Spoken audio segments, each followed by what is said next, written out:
이제 워디스 디자인은 우리 디자인과의 주 과목으로서 이전에 설명드린 캐드캠과 영어 수업과 같은 30크레딧을 차지합니다. 워디스 디자인은 과목 중 가장 길게 하는 하프텀 프로젝트입니다. 다른 과목들 메이킹 드로잉과 메이킹 띵이 두세 개의 과제가 진행되는 와중에 그것들에 기반을 둔 기본적인 프로젝트입니다. 워디스 디자인은 파운데이션 과정 중에서 이제 4개의 프로젝트를 진행하게 되면서 각 5주 프로젝트의 마지막 네 번째 파이널 프로젝트만 13주의 긴 시간이 주어집니다. 그 중에서 이제 파이널 프로젝트는 가장 점수 비중이 높습니다. 지금 화면에 보이시는 이게 제 첫 워리스 디자인의 과제였고, 주제, 주어진 주제는 비였고, 그 비가 어떤 것인지에 대한 이해로부터 첫 수업이 시작되었습니다. 이제 그 Singing in the Rain이라는 영상을 보면서 비에 대해 느낀 것들, 비가 어떻게 표현되는지에 대해 토론하는 강의로 시작되었고, 나에게 비란 어떤 것인지를 생각하여 그것에 대해 사람들에게 어떻게 표현할 것인지를 정하는 시간을 가졌고, 저는 앞서 보여드렸던 메이킹 드로잉스의 사람들이 주변 사물들과 사인에 대한 반응을 하는 것을 보아 이목을 집중시키기엔 사람들이 자주 멈춰서는 곳에 사인을 주는 무언가를 놓는 아이디어로 가기로 하였습니다. 그래서 저는 사람들이 자주 멈춰 있는 공간, 역, 정거장 등을 타겟팅하여 포스터를 만드는 생각을 하였고, 이제 다음 과제였던 같은 상황에서 일어날 수 있는 다른 일을 그려보는 과제로 같은 상황의 비로 인해 달라지는 상황을 묘사하는 포스터들을 만들었고, 그리고 이를 마지막에 현실성 있게 만들기 위해 비 오는 날의 포스터가 변하게 하는 방법에 대하여 고민하고 사용하였습니다. 마지막에는 모든 과정과 결과물들에 대해 발표를 하고 과 선생님과 그 친구들과 어떻게 하면 더 낮게 방향을 할 수 있을까에 대한 피드백을 함께하는 시간을 가졌습니다.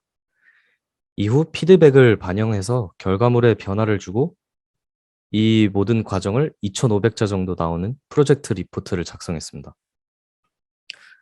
워리스 디자인은 이렇게 그 주제를 하나 주고 자신이 자유롭게 생각하고 있는 방향으로 주제를 이끌어 나가는 수업입니다.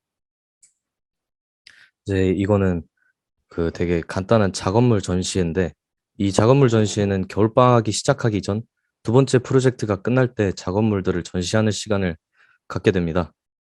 전시회는 사람들을 초대해서 보는 것이 아닌 이제 두 번째 과제 동안 한 것들을 전시하고 점수를 채점하게 되는 것입니다. 그리고 이 모든 수업들이 끝날 무렵에 진행하면서 했던 모든 작업물들, 내 아이디어들을 담은 스케치북과 RCA라고 그 Royal College of Arts의 전시회를 보고 느낀 것에 대해 리플렉션을 마지막에 제출하게 됩니다. 이거 되게 별거 아니라고 생각하시겠지만 한 30크레딧으로 이것도 상당히 점수 비중이 높습니다. 이 점수는 따로 과제를 내주거나 수업으로 이렇게 오는 게 아니고 지금까지 해오면서 사용한 스케치북, 그 안에 담겨 있는 나의 아이디어 스케치, 발전, 그리고 그걸로 인한 결론, 그런 거를 보는 점수입니다. 그래서 이 점수는 과정의 중요성을 강조하는 대목입니다. 그리고 이제 디자인 말고 저희가 하는 영어 수업은 우리가 BA로 올라갔을 때 과제를 이해하고 제대로 수행할 수 있도록 도움을 주기 위해 진행되는 그 영어 수업입니다. 제가 수업을 했을 때는 수업 시간에 수업 책자를 주고 지문을 읽고 함께 토론을 해보며 이제 마지막엔 책에 있는 문제를 푸는 것과 자유로운 주제에 대한 400자에서 500자 에세이와 자신의 전공, 이제 저에겐 디자인에 대한 탐구 800자 에세이가 주어지고 그 겨울방학 전에 정해지지 않은 질문에 대한 700자 에세이와 마지막 학기가 끝나기 전쯤에 주어진 지문 요약하기, 읽기, 쓰기 시험이 진행됩니다.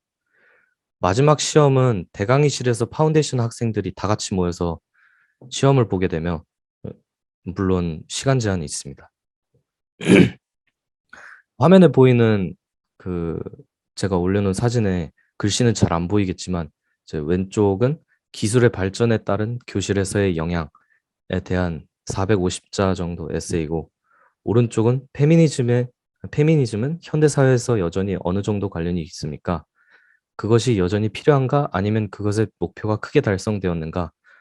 라는 던져진 질문에 대해 답하는 800자 에세이입니다.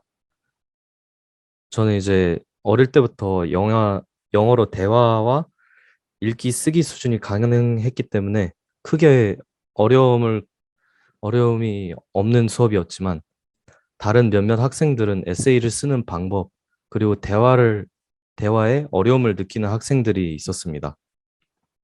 하지만 이제 높은 수준의 에세이나 철학을 요구하는 수업은 아니기에 그냥 성실히 수행하면은 통과하는데 그렇게 어렵진 않습니다. 이제 개인적인 강의 소감으로는 메이킹 드로잉과 메이킹 생, 캐드캠 수업으로 이제 다양한 표현 방식과 기법들을 배우고 그것들을 이제 메인 디자인에 접목시키는 자연스럽게 스며들게 하는 방법에 대해 배우는 것에 대하여 이제 연습하는 단계 같아서 개인적으로 저는 좋았습니다. 또한 제가 생각했었던 것처럼 디자인이 세분화하게 하나로 집중해서 가는 게 아니라 자기가 가고 싶은 방향을 선택할 수 있다는 점에서 자유로움을 느꼈고 하는 작업에 대해 이제 비판적인 피드백이 아닌 방향성을 잡아주는 피드백을 꾸준히 주시는 교수님과 함께 파운데이션 코스를 하게 되어 되게 즐겁고 행복하게 의미 있는 1년을 마친 것 같습니다. 그리고 방금 말했던 자유롭다라는 거는 이제 예시로 저는 그 이렇게 포스터를 만들고 다른 학생들은 뭐 실제로 조형물을 만들다든지 또 다른 학생은 영상을 만든다든지 이런 그 프로젝트를 자유롭게 나갈 수 있게 해줬습니다. 그리고 이 주입식 교육에 익숙한 제 몇 동기들은 이 색다른 교수님의 가르침 방식에 자칫 아무것도 배우지 않은 것 같다라고 말하는 애들이 있었던 반면 저는 이 주입식 교육이 아닌 학생의 잠재력을 끌어내어 표현할 수 있게 만들어주는 수업이라고 생각했고 다양한 경험에 이제 집중시키는 것이 제 목적이었던 1년이었기 때문에 저는 되게 굉장히 만족스러운 파운데이션이라고 생각합니다. 앞서 언급했듯이 이 파운데이션 과정은 유학생들끼리 하는 과정이기에 저를 포함해서 이제 파운데이션 과정할 때 여러 나라의 학생들, 홍콩, 싱가포르, 중국, 일본, 한국인 등등 이제 동양인들이 전부였어서 이제 그로 인해서 정작 영국인 학생들과의 교류는 별로 갖지 못하여 좀 아쉽긴 했습니다. 하지만 이제 동아리 등 다양한 활동들에 참여를 할 수 있는 기회는 열려 있기 때문에 그런 거를 참여하시면 좋을 것 같고. 근데 저는 파운데이션을 할 때 동아리에 관심이 별로 없어서 안 들어가긴 했지만 이제 BA 과정 때는 도움될 만한 것으로 참여할 예정입니다.